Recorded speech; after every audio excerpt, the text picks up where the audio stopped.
Hello student, आप सबका स्वागत है फिर से एक नए वीडियो। तो इस वीडियो में हम बात करने वाले हैं राजस्थान बोर्ड के 12वीं क्लास के बायोलॉजी के पेपर के बारे में। जो आपका जीव विज्ञान का पेपर 23 दिसंबर को होने वाला है, उसके पूरे के पूरे प्रश्नों के बारे में बात करने वाले हैं।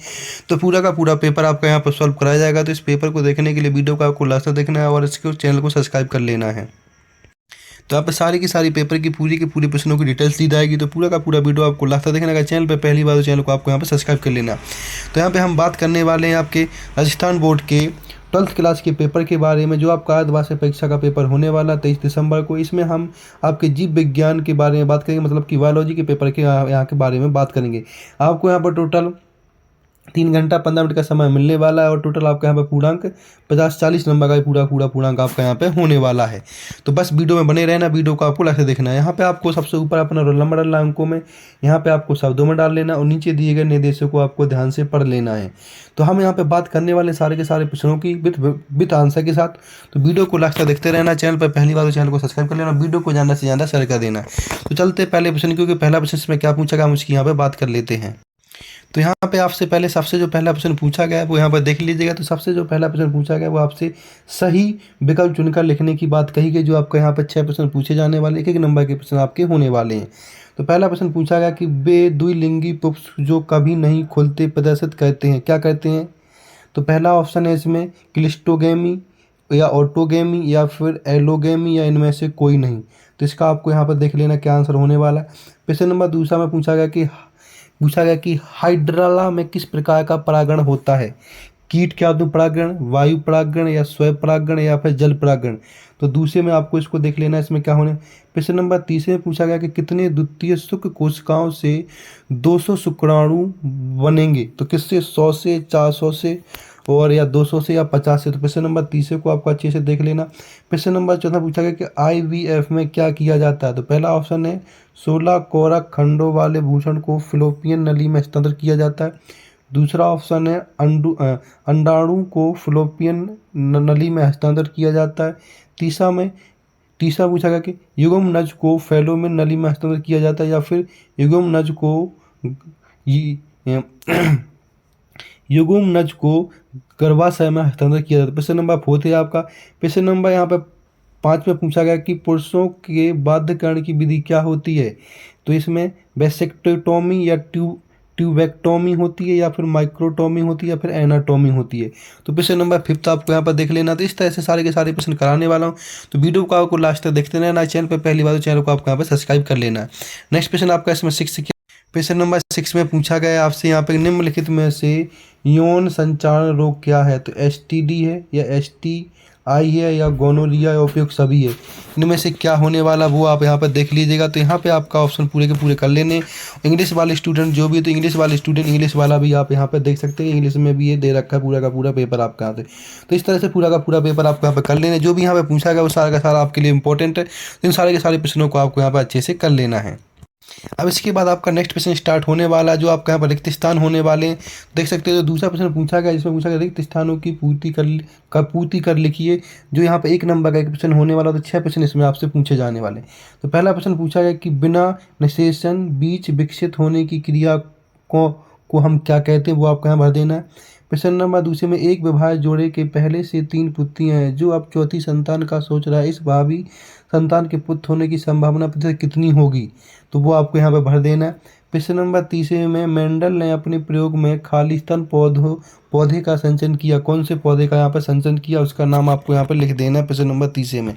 प्रश्न नंबर चौथे पूछा गया कि 21वें क्रोमोसोम में एक अतिरिक्त क्रोमोसोम आ जाने से खालिस्तान सिंड्रोम होता है। कौन सा सिंड्रोम होता है? तो यहाँ पर सिंड्रोम लिख देना आपको। प्रश्न नंबर 5 में DNA के ओकाजाकी खंडों को परस्पर जोड़ने का कार्य करने वाला एंजाइम कौन सा होता है? इस एंजाइम के बारे में आपको यहाँ बता देना है। प्रश्न नंबर आपका यहाँ पे पूछता है 6, जिसमें पूछा DNA सूत्र में न्यूक्लिक ऑक्टाइडों को परस्पर जोड़ने वाला बंध खालिस्तान होता है। तो यहाँ पे पूरे के पूरे रिक्त स्थान आपके हो गए, देख सकते हैं आप यहाँ पे। तो जितने रिक्त स्थान बताए आपको ये अच्छे से अपने बुक में से देख के सारे के सारे रिक्त स्थानों को भर लेना और इनको आपको अच्छे से याद कर लेना। अब जो भी स्टूडेंट इंग्लिश वाला, तो इंग्लिश वाला स्टूडेंट नीचे दिए गए इंग्लिश का भी पूरा देख सकता है, जो आपके लिए बहुत इंपॉर्टेंट होने वाला है। तो यहाँ पे इंग्लिश वाले स्टूडेंट सारे के सारे प्रश्नों को देख सकते हैं इंग्लिश वाले स्टूडेंटों के लिए भी ये इंपॉर्टेंट हो गए होने वाला है। अब हम बात करने वाले प्रश्न नंबर आपके यहाँ पर तीसरे की, जिसमें आपसे क्या पूछा गया उसकी बात कर लेते हैं।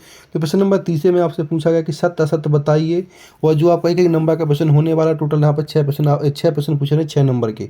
तो पहला प्रश्न पूछा गया कि अपशेषी अंग शरीर में पाए जाने वाले कार्य विहीन अंग बताइए। प्रश्न नंबर दूसरे में समवर्ती अंग ऐसे अंग हैं जो समान कार्यों के संपादन के कारण असमान दिखाई देते हैं। तो दूसरे को आपको देख लेना, सत्य असत्य। प्रश्न नंबर तीसरा, विडाल परीक्षण टाइफाइड की जांच के लिए किया जाता है, सत्य या असत्य। तो प्रश्न नंबर तीसरा। प्रश्न नंबर चौथा, गोनोरिया रोग निसेरिया गोनेरियाई जीवाणु के द्वारा होता है, सत्य या असत्य, इसके बारे में बता देना। प्रश्न नंबर आपसे यहाँ 5th में जगह, सूक्ष्म जीवी सर्वव्यापी होते तथा अलग अलग प्रकार के होते हैं, अलग अलग प्रकार में पाए जाते हैं, ये बात सही है गलत ये आपको यहाँ बता देनी है। प्रश्न नंबर 6 में पूछा गया कि व्यावसायिक पैमाने पर सूक्ष्म जीवियों को पैदा करने के लिए बड़े बर्तन की आवश्यकता होती है, जिसे फर्मेंटर कहते हैं। तो आपके यहाँ पर पूरे के पूरे सत्य असत्य हो गए। इन सत्य असत्य को आपको अच्छे से याद कर लेना है। इन सारे के सारे प्रश्नों को आपको अपनी बुक में देख के इन सब के आंसर आपको यहाँ पर भर लेने हैं, या आप PDF के माध्यम से इन सब के सब आंसर देख सकते, जिसका आपका लिंक डिस्क्रिप्शन में मिल जाएगा। और यहाँ पे इंग्लिश में दे रखा है सत्य तत्व, तो इंग्लिश वाले स्टूडेंट भी इसको देख सकते हैं अच्छे से। तो इंग्लिश स्टूडेंट वालों के लिए भी एकदम इंपॉर्टेंट हो गया, तो इंग्लिश वाले स्टूडेंट भी इसको अच्छे से देख सकते हैं। इसके बाद प्रश्न नंबर आपका 4th स्टार्ट हो, जिसमें 4th प्रश्न में पूछा गया कि सही जोड़ी बनाइए, जिसमें कॉलम A और कॉलम B को मिला देना। तो यहाँ पे पूरे के पूरे 5 प्रश्न पूछे गए, जो एक नंबर के 5 प्रश्न आपके यहाँ पे होने वाले। तो यहाँ पे आपको मैचिंग मिला लेनी है, और यहाँ पे इंग्लिश वाले स्टूडेंट भी मैचिंग को अच्छे से मिला सकते हैं। तो इस तरह से आपकी मैचिंग भी पूरी की पूरी हो जाती है। इन सारे के सारे प्रश्नों को आपको यहाँ पर अच्छे से कर लेना है। इसके बाद आपका प्रश्न नंबर यहाँ पे 5th स्टार्ट हो गया, जिसके अंदर आप में एक वाक्य में उत्तर पूछे गए हैं। जो आपके 5 प्रश्न पूछे गए हैं, जो एक नंबर के आपके यहाँ पे प्रश्न होने वाले, तो इनको भी आपको अच्छे से पढ़ लेना है। पहला प्रश्न पूछा गया कि प्रथम ट्रांसजेनिक फसल का नाम लिखिए। दूसरा पूछा गया BT कपास में हस्तांतरित कीट रोधी प्रोटीन का नाम क्या है। प्रश्न नंबर तीसरे में GMO का नाम लिखिए। प्रश्न नंबर 4 में जलीय परितंत्रियों में उत्पादकता के लिए सीमाकारी कारक के रूप में काम करने वाले कारक का नाम लिखिए। प्रश्न नंबर 5 में जैव भार का उल्टा पिरामिड किस परितंत्र में पाया जाता है। तो प्रश्न नंबर आपके एक वाक्य वाले पूरे के पूरे 5 प्रश्न होंगे। इन पाँचों के प्रश्नों के उत्तर आपको याद कर लेने, जो आपके पेपर के लिए यहाँ पे इंपॉर्टेंट होने वाले हैं। इसके बाद प्रश्न नंबर आपसे 6 पूछा गया, जिसमें देख सकते हैं जो आपका 2 नंबर का प्रश्न होने वाला है। इसमें 2 प्रश्न पूछे जाने वाले, दोनों में से कोई एक प्रश्न आपको यहाँ पे कर लेना है। तो यहाँ पे देख सकते हैं जिसमें फिजिक्स में 6 वाले में पहला प्रश्न पूछा गया, इसमें पूछा गया कि जन्म दर और मृत्यु दर को परिभाषित कीजिए, या फिर अथवा वाला प्रश्न कैसे, जिसमें निम्न में के पूर्ण रूप लिखिए। तो इनका आपको पूरा का पूरा नाम लिखना, चारों के चारों का, ठीक है। इसके प्रश्न नंबर 7 देखिए, इसमें पूछा गया कि समवर्ती अंग किस प्रकार अभिसारी विकास का निरूपण करते हैं, स्पष्ट कीजिए। या फिर आप यहाँ पे अथवा वाला प्रश्न कैसे, जिसमें पूछा गया अथवा में कि समजात अंग किस प्रकार अभिसारी विकास का निरूपण करते हैं, स्पष्ट कीजिए। तो इस तरह से आपको ये 6 और 7 में अथवा वाले प्रश्न दे रखे हैं, जो 2 नंबर के प्रश्न होने वाले हैं।